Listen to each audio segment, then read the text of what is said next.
halos 10 milyong pisong cash reward pinamahagi daw po ng Philippine Drug Enforcement Agency o PDEA sa 18 informants para po mabuko.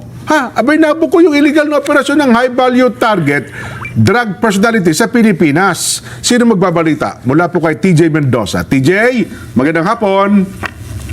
Magandang hapon, Jen and Nelson. Tama ka, sa Operation Private Eye ng Midea, tinukoy ng ahensya na malaking tulong ang mga intelligence reports sa pagsugpo ng illegal na droga sa Pilipinas.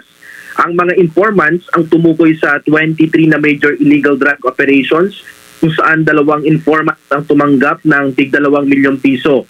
Isa naman sa mga informant ang tumukoy sa pag-seize ng illegal na pagawaan at bentahan ng shabu sa buy-bust operation sa PDEA Regional Office 4A sa Cavite, Provincial Office at maging sa Barangay 20 Reales sa Valenzuela City noong January 2026. Sa payag ng PDEA kanina, itinuturing nila na silent hero sa mga informants na naging tulay umano para mapalakas ang kampanya kontra illegal na droga sa Pilipinas.